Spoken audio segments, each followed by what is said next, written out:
अस्सलाम वालेकुम न्यारी।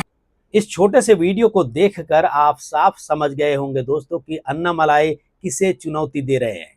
बीजेपी का साथ छोड़ते हुए बीजेपी को और इसके साथ ही तमिलनाडु के बड़े बड़े धुरंधरों को। बहरहाल आज बात उस सूबे की करते हैं जहां सियासत में ऐसा भूचाल आया है दोस्तों, जिसकी गूंज दिल्ली के लुटियंस जोन से लेकर चेन्नई के मरीना बीच तक सुनाई दे रही होगी। इससे इनकार नहीं किया जा सकता और हो सकता है कि आपकी भी इस पर पूरी नजर हो।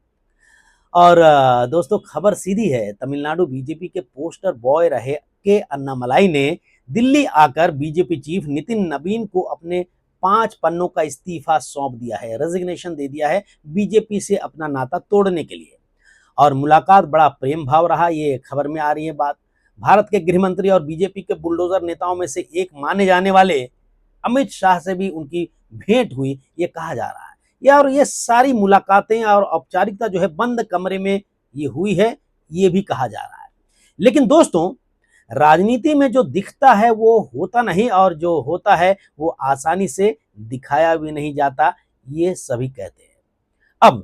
अब असली सवाल सुनिए, जो गोदी मीडिया आपसे छुपा रहा है या फिर उसे इस घटना की या इस घटना से जुड़ी उस लक्ष्य की असली बात की भनक तक नहीं है। आखिर देश की सबसे बड़ी और खुद को दुनिया के सबसे अनुशासित बताने वाली बीजेपी ने अपने सबसे वफादार, सबसे आक्रामक और जमीन पर पसीना बहाने वाले नेताओं में से एक अन्नामलाई को किनारे क्यों लगा दिया? क्यों हालिया तमिलनाडु विधानसभा चुनाव से ठीक पहले अन्नामलाई को प्रदेश बीजेपी अध्यक्ष पद से हटा दिया गया और तो और उन्हें चुनाव लड़ने तक के लिए टिकट नहीं दिया गया? ये राजनीति की वो गंदी बिसात है या फिर उसके अंदर छिपी वो चाल है जहां अपनों को ही बलि का बकरा बना दिया जाता है या फिर बलि का बकरा दिखा दिया जाता है? और जाहिर है दिल्ली के इस धोखे से अन्नामलाई के लाखों युवा समर्थक आज खून के आंसू रो रहे हैं, ऐसा कहा भी जा रहा है। और बीजेपी नेतृत्व से भयंकर खफा हैं, ये भी कहा जा रहा है। लेकिन सिंघम की नौकरी छोड़कर राजनीति में आए आईपीएस ऑफिसर रहे अन्नामलाई, आप जानते हैं। और सिंघम की नौकरी छोड़कर राजनीति में आए अन्नामलाई चुप बैठने वालों में से नहीं है। उन्होंने साफ कर दिया कि अब वो अपना रास्ता खुद तय करेंगे। तमिलनाडु की राजनीति के अखाड़े में उन्होंने अपनी नई पार्टी बनाने का बिगुल फूंक दिया है। अब मुकाबला सीधे मुख्यमंत्री सी जोसेफ विजय बनाम के अन्नामलाई होने जा रहा है, ये भी कहा जाने लगा है। और ये जंग ठीक वैसी होगी जैसा कहा जा रहा है। उसके मुताबिक मैं कह रहा हूं कि मेरे ऑनलाइन रिसर्च में जो बातें सामने आई है उन सबको लेकर मैंने एनालिसिस की है। अब मुकाबला सीधे मुख्यमंत्री सी जोसेफ विजय बनाम अन्नामलाई होने जा रहा है, ये कहा जा रहा है। और ये जंग वैसी ही होगी जैसे कि कभी एमजीआर और करुणानिधि के बीच हुआ करती थी। और आज के इस रिपोर्ट में दोस्तों हम बात करेंगे बीजेपी की उस मौका परस्ती का पर्दाफाश करेंगे जिसने अपने ही पैर पर कुल्हाड़ी मार ली है या फिर ये दिखावा है। पूरी कहानी समझने के लिए वीडियो के अंत तक बने रहिए क्योंकि पिक्चर अभी बाकी है, क्लाइमैक्स।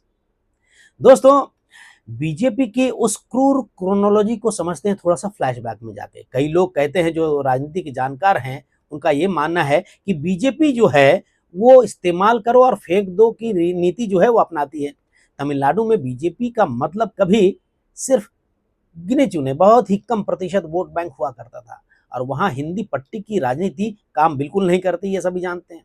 और इस हिंदी पट्टी के बंजर भूमि पर एक पूर्व आईपीएस अफसर आता है, अपनी खाकी की वर्दी की धौंस और ऐशो आराम की जिंदगी छोड़कर जमीन पर उतरता है। के अन्नामलाई ने तपती धूप में महीनों पदयात्रा की, द्रविड़ राजनीति के गढ़ में घुसकर डीएमके और एआईडीएमके के भ्रष्टाचार पर सीधा हमला बोला। उन्होंने राज्य के युवाओं में बीजेपी के लिए एक क्रेज पैदा किया। लेकिन दिल्ली में बैठे आकाओं को क्या चाहिए था? उन्हें चाहिए था झटपट नतीजा, मतलब वो बोलता है ना 2 मिनट में मैगी बन जावे, वैसा। और अपनी शर्तों पर सरेंडर जैसे ही विधानसभा चुनाव नजदीक आए, दिल्ली के दरबारियों ने अपनी गंदी चालें चलनी शुरू कर दी। या फिर गंदी नहीं बल्कि दूर की चाल है, 5 साल बाद की चाल। जमीन पर जो नेता लड़ रहा था के अन्नामलाई, उसे ही दरकिनार कर दिया गया। चुनाव से ठीक पहले उन्हें प्रदेश अध्यक्ष की कुर्सी से उतार दिया गया, मानो वो कोई किराएदार हो। और हद तो तब हो गई दोस्तों जब उन्हें विधानसभा चुनाव लड़ने के लिए टिकट तक नहीं दिया। अब इसमें जो है यहाँ एक बहुत बड़ा और गहरा सवाल खड़ा होता है जो मेरे जहन में आ रहा है और हो सकता है कि आप में से कई लोगों के भी जहन में आ रहा हो कि अन्नामलाई को चुनाव से ठीक पहले प्रदेश अध्यक्ष पद से हटाना और विधानसभा में चुनाव का टिकट तक नहीं देना बीजेपी की वो चाणक्य नीति है जो शायद सिर्फ मगध की मिट्टी वाले डीएनए वाली पैनी नजर ही पकड़ सके। क्या अन्नामलाई का ये इस्तीफा वास्तव में हकीकत में बीजेपी और अन्नामलाई के बीच रची गई एक बहुत बड़ी दूरदर्शी चाल है? राजनीति के शातिर खिलाड़ी जानते हैं कि किसी मजबूत चट्टान को हथौड़े से मार मार कर तोड़ने के बजाय अगर उस पर ठंडे पानी की धार लगातार गिराई जाए तो ऐसा चमत्कार होता है कि वो चट्टान कण कण बनकर बिखर जाती है और दुनिया को वो पता भी नहीं चलता कि वो चट्टान की जगह नई भव्य प्रतिमा कब खड़ी हो गई। क्या दिल्ली और चेन्नई के बीच यही खेल चल रहा है? क्या 5 साल बाद होने वाले तमिलनाडु विधानसभा चुनाव में मौजूदा थलपति विजय सरकार के सामने एक सिंघम छवि वाला खालिस तमिल नेता अन्नामलाई अपनी ही स्वतंत्र पहचान, अपनी एक अलग पहचान के साथ सबसे बड़ी चुनौती बनेंगे? क्या अगले चुनाव में अन्नामलाई बीजेपी की ही प्रॉक्सी पॉलिटिकल पार्टी यानी मुखौटा पार्टी लेकर मैदान में उतरेंगे और तमिलनाडु से डीएमके, एआईएडीएमके और थलपति विजय का सुपड़ा साफ करके अपनी जीत का पताका लहराएंगे? क्योंकि ये बात किसी से छुपी नहीं है कि तमिलनाडु में बीजेपी के झंडे को लोग आसानी से स्वीकार तो नहीं करते। ऐसे में अन्नामलाई को बीजेपी के ठप्पे से आजाद करना ही उनकी सबसे बड़ी ताकत बन सकता है, क्योंकि सभी जानते हैं और ये चर्चा में भी है, बीजेपी भी इस बात को जानती है कि दक्षिण में और खासकर तमिलनाडु में बीजेपी को हिंदी बेल्ट का और हिंदी सोच वाली, हिंदी भाषा वाली राजनीतिक पार्टी माना जाता है, लोग कहते हैं। खैर, अन्नामलाई को रोकने के लिए दिल्ली में जो भी नाटक रचा गया, सूत्रों के मुताबिक उन्हें कहा गया था कि आप दिल्ली मत छोड़िए, आपको राष्ट्रीय स्तर पर बड़ी भूमिका देंगे। वाह भाई, यानी तमिलनाडु की राजनीति से उखाड़कर दिल्ली के किसी दफ्तर में बंद करने की पूरी प्लानिंग थी ताकि राज्य में वो कभी बड़े द्रविड़ नेताओं के कद के बराबर ना खड़े हो सके। लेकिन अन्नामलाई ने इस लॉलीपॉप को लात मार दी दोस्तों, और साफ कहा जा रहा है कि अपनी शर्तों पर वो जिएंगे और अपनी शर्तों पर लड़ेंगे। और अब जरा तमिलनाडु के मौजूदा सियासी भूगोल को समझिए, क्योंकि इसके बिना अन्नामलाई के इस फैसले की गहराई समझ हमें नहीं आएगी आम नागरिकों को। आप में से तो कई लोग होंगे जो इसको तुरंत समझ जाएंगे। महज 1 महीने पहले 4 मई को तमिलनाडु की राजनीति में वो हुआ जिसकी कल्पना दिल्ली के बड़े बड़े पंडितों ने नहीं की थी, राजनीति के बड़े बड़े गणितज्ञों ने नहीं की थी। अभिनेता से नेता बने सी जोसेफ विजय की पार्टी तमिलगा वेत्री कड़गम यानी कि टीवीके ने अपने पहले ही चुनाव में 108 सीटें जीतकर तख्ता पलट दिया। दशकों से राज कर रहे 2 बड़े द्रविड़ दल डीएमके और एआईएडीएमके चारों खाने चित्त हो गए और विजय सूबे के मुख्यमंत्री बन गए। विजय की इस आंधी ने राज्य में विपक्ष की पूरी राजनीति का नक्शा ही बदल दिया, है ना।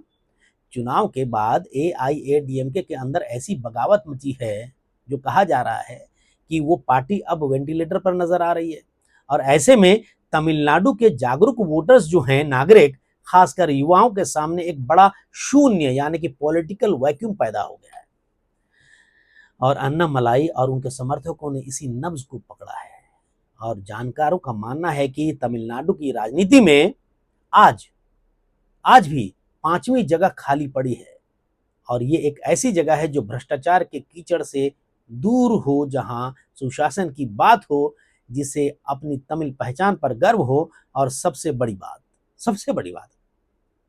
जिसमें न तो करुणानिधि परिवार जैसा परिवारवाद हो और न ही सिनेमाई यानी फिल्मी सितारों वाला ग्लैमर। विजय के पास इस समय जो वहां के मुख्यमंत्री हैं वो फिल्मी हैं, उनके जो है फिल्मी फैंस की फौज है।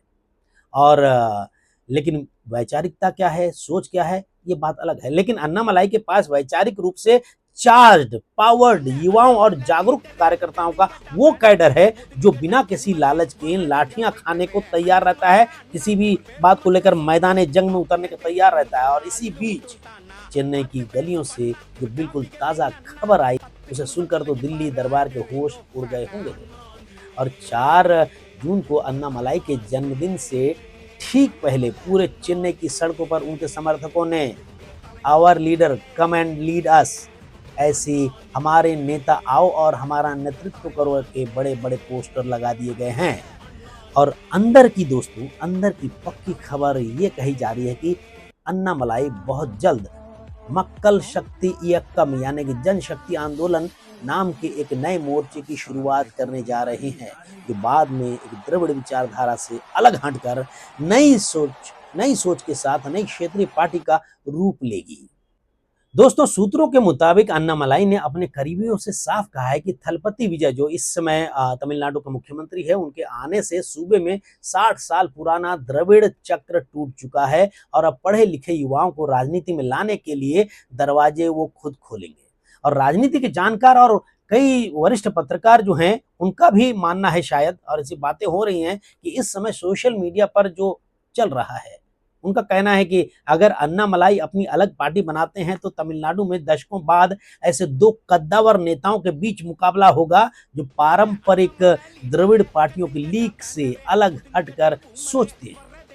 आप इसे द्रविड़ बनाम तमिल राष्ट्रवाद की नई जंग भी कह सकते हैं। और इसके तार सीधे एमजीआर यानी एमजी रामचंद्रन और एम करुणानिधि के बीच की ऐतिहासिक राजनीतिक कंपटीशन, प्रतिद्वंदिता से जोड़कर देखा जा रहा है। और याद कीजिए दोस्तों, जब करुणानिधि ने द्रविड़ विचारधारा को आगे बढ़ाने के लिए सिनेमा, धारदार संवाद और साहित्य का सहारा लिया था, तो उनके मुकाबले एमजीआर ने अपनी एक अलग लकीर खींची थी और दशकों तक तमिलनाडु पर राज किया था। और आज वही इतिहास खुद को दोहराने की कगार पर है। एक तरफ मुख्यमंत्री विजय हैं, जिनके पास फिल्मों के समय से ही प्रशंसकों की अंधी भीड़ है, और दूसरी तरफ अन्नामलाई हैं, जो राजनीति में आने से पहले ही एक सोची समझी रणनीति के तहत जमीन तैयार कर चुके हैं और आ रहे हैं अपनी नई पार्टी के साथ, जो खबर आ रही है। और उनके समर्थक बताते हैं, जिस तरीके से खबरें आ रही हैं उसके हिसाब से मैं बोल रहा हूं, जिस तरीके से उनके समर्थक बताते हैं कि अन्नामलाई बहुत जल्द एक बहुत बड़ा जन आंदोलन शुरू करने जा रहे हैं। इस आंदोलन का मकसद किसी स्थापित पार्टी के कचरे को अपनी पार्टी में शामिल करना नहीं है, बल्कि नए चेहरे, पढ़े लिखे युवाओं और जमीनी कार्यकर्ताओं की एक बिल्कुल नई फौज खड़ी करनी है। अन्नामलाई का एजेंडा बिल्कुल साफ होने वाला है, कट्टर तमिल राष्ट्रवाद और बिना किसी समझौते के सुशासन। तो ऐसे में लब्बलुआब क्या है? लब्बलुआब यह है कि बीजेपी ने तमिलनाडु में अपना सबसे बड़ा तुरूप का पत्ता खो दिया है, या फिर खोने का ड्रामा किया है, या फिर खोने का नाटक करके एक बहुत बड़ा जाल बुना है। दिल्ली की अहंकारी राजनीति ने यह सोच लिया कि ब्रांड मोदी के नाम पर देश के हर कोने में चुनाव जीता जा सकता है, चाहे स्थानीय नेता की बलि ही क्यों न चढ़ानी पड़े। लेकिन तमिलनाडु की जनता स्वाभिमानी है, वो दिल्ली के थोपे हुए फैसलों को कभी स्वीकार नहीं करती, ऐसा कहा जा रहा है। और अन्नामलाई को चुनाव न लड़ाना और उन्हें प्रदेश अध्यक्ष पद से हटाना बीजेपी की वो ऐतिहासिक भूल साबित होने जा रही है, या फिर जानबूझकर ये भूल की गई है जिसकी कीमत उन्हें आने वाले कई दशकों तक हो सकता है चुकानी पड़े, या फिर ये वो सोची समझी प्रॉक्सी पॉलिटिक्स है जो थलपति विजय के सिंहासन को हिलाकर रख देगी। चुनाव हारने के बावजूद आज अन्नामलाई को कोई भी हल्का खिलाड़ी समझने की भूल नहीं कर रहा दोस्तों। चुनौती बड़ी है, क्योंकि सामने मुख्यमंत्री की कुर्सी पर बैठे विजय हैं, लेकिन अवसर भी ऐतिहासिक है, क्योंकि तमिलनाडु की जनता अब बदलाव चाहती है, ये कहा जा रहा है। क्योंकि अभी जो चुनाव हुआ इसमें भी क्या था, डीएमके, एआईएडीएमके से लोग ऊब चुके थे। अब जो है यहाँ पर फिल्मी हीरो एक सामने आ गए, जिनके पीछे एक अंधी भीड़ थी उनको चाहने वालों की। दोस्तों, अब देखना ये होगा कि जब अन्नामलाई अपनी नई पार्टी के साथ मैदान में उतरेंगे अगर, तो तमिलनाडु के इस महाजंग में कौन किस पर भारी पड़ता है आने वाले दिनों में। क्या अन्नामलाई बीजेपी को उसकी मौका परस्ती का सबक सिखा पाएंगे, या बीजेपी के हिडन एजेंडे के तहत वो थलपति विजय के विजय रथ को रोक पाएंगे? आपकी इस पर क्या राय है? क्या बीजेपी ने अन्नामलाई के साथ धोखा किया, या कोई बहुत बड़ी सोची समझी चाल है? कमेंट बॉक्स में अपनी राय जरूर लिखिएगा दोस्तों। नमस्कार।